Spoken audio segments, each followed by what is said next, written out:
Now here's a big question from Luke. Well, it's a series of questions really. When does the Age of Aquarius start exactly? Are we already in it? And how will it change things for us on this planet? Right, okay, so when does the Age of Aquarius start exactly? Well, the Age of Aquarius, you know those sort of dimmer lights that you've got in your living room or something, you know, you've got a little knob and that's what it's not a switch, you know, we don't switch, click off Pisces, click on Aquarius. So we're on the cusp. We're all on the cusp at the moment. And the light of, as the light of Pisces is dimming down, the light of Aquarius is dimming up. So it doesn't ever start bang exactly, but there are certain things going on at the moment which are really triggering this. And when I say at the moment, over the last several years, really triggering us more into the brightening light and the brightening and the strengthening frequency of Aquarianness, as Aquarius now stands at the spring equinox instead of Aries. But it still holds the Aries point of thrusting out into the environment, but it's no longer Aries, it's no longer Pisces, a little itty tail end of Pisces, but really it's applying into the brightening light of Aquarius, which will take another few years. I mean, I don't think anybody can say the exact time, but we're in the window of time now of the switchover. I mean, I've lived quite a long time. So I came into a very Piscean world when I was born, and I can really tell the differences. As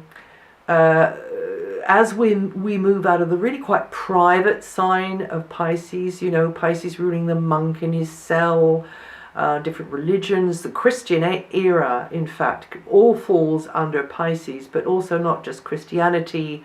The other great religions that we have in this world come under the age of Pisces, because Pisces is quite a religiously driven energy, and it's ruled by Neptune, and Neptune rules the mystic, the divine, the unity of consciousness and non-dualism. So, you know, trying to achieve that nirvana, trying to step into the divine, and you know, us having sort of saints canonized and so on down this age. Well, as we're coming into the Aquarian age, we're coming into a very, very different dynamic.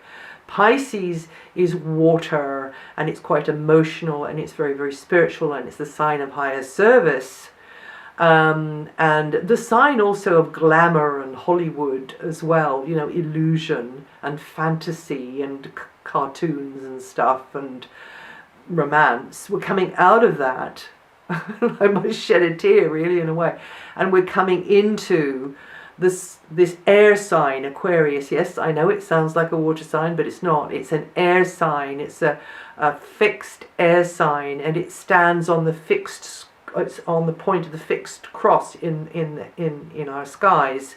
So on the fixed cross, which is the kind of armature on which all the cardinal and mutable signs hang, we have the winged bull, Taurus, the eagle and the serpent in its mouth, Scorpio, and then we have the winged golden lion, which is Leo, and then we have the winged human, which is the angel, or Aquarius. So since we've been coming into the age of Aquarius, and as I say, I've lived a long time, and of course I've been interested in astrology since the 60s, since I was a teenager. So I can see how much the interest in winged beings has grown. Anything to do with the aerial life, you know, life of the air, or the energies that pass through the air. No longer the Piscean age ruled drugs and chemicals and anything that could be held suspended in water, you know, like giving us drugs and injections and vaccinations for this or that or the other sort of thing, and fluids and so on.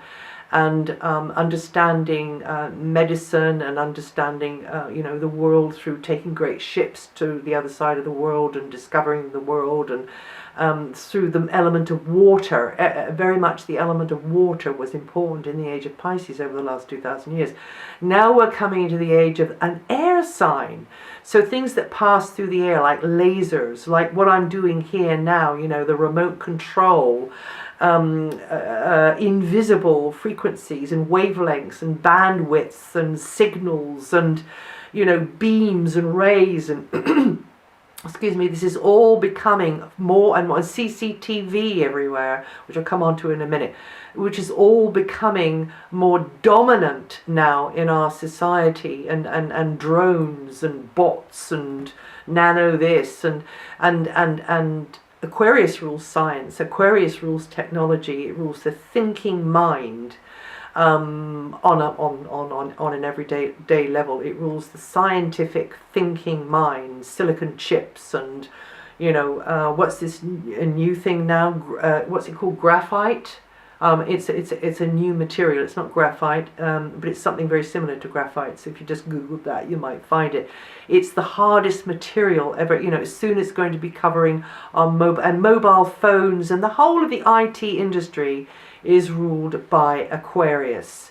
But also, Aquarius is not a private sign. Aquarius is about the collective. It's all about sharing, and Facebook and all of these social media sites. No more privacy anymore. And the worry that I have as we're adjusting and coming very slowly as the light is dimming up, coming into the age of Aquarius, that we won't we'll start to lose individual human rights. I mean, that is quite a big thing to say. And of course, as we come more fully into the age, maybe long after I've gone, there will be all sorts of adjustments have to be made. But just in the beginning part, as we're in the dawning, and this dawning has taken, just about the whole of my life so far,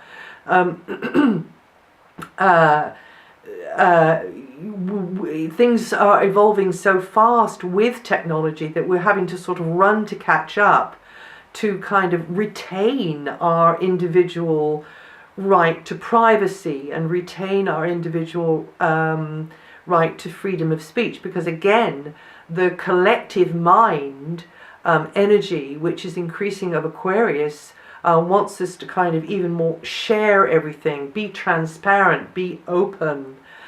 So there's all that side of Aquarius, which, the CCTV and everything can be tracked and traced because everything's going through some kind of machine. It's no longer, just a piece of paper and a pencil and writing down private notes or writing little letters. Everything can be kind of looked at. Big Brother is watching us with Aquarius, and I'm speaking quite strongly about this because that has to be reined in, that has to be regulated properly. Also, Aquarius rules genetic, it rules mutation in a natural way, so we're getting a different kind of human now coming in. A lot of the kids are psychic, they call them indigos or crystals or whatever the latest name is, but this is like a model of a car which has got more electronics in it. Uranus rules Aquarius, Aquarius rules electronics. Uranus and Aquarius rules electricity, but not just electricity, it rules power sources. So that's everything to do with green renewable energies, turbines and solar panels and hydroelectric and geothermal and all of those, because Aquarius Uranus rules how we make energy, how we get power to drive things. So that's on a very kind of basic material, physical, we're all aware of it, we're all aware of the need for it level. But then there is another level of unseen energies as well, and there's been this absolute explosion in interest in what used to be called faith healing, but of course now it's become Reiki, all the spin-offs from Reiki, how Reiki energy, which is channeling, it's light healing. So there's been a huge explosion of interest in light healing, and it is true, you know, it's real, it works. I've seen it so many times. So this is another thing to do with the Age of Aquarius, which is, I would say, pretty good, is that these new kids coming in, they're able to see the colors around people, they're able to pick up on energies which are just in the dimension beyond, and actually a lot of these kids you know, have a really, really difficult time, and because they're going to be grown up when we're more fully in the Age of Aquarius and being the movers and the shakers of this world, but they're having a difficult time because they're born into a world where these sort of things don't happen. And if you talk like that, then, you know, we're going to have you on drugs, or, you know, brainwash you, or not literally brainwash you, but I mean, you know, try to debrief you so that you don't see these things anymore.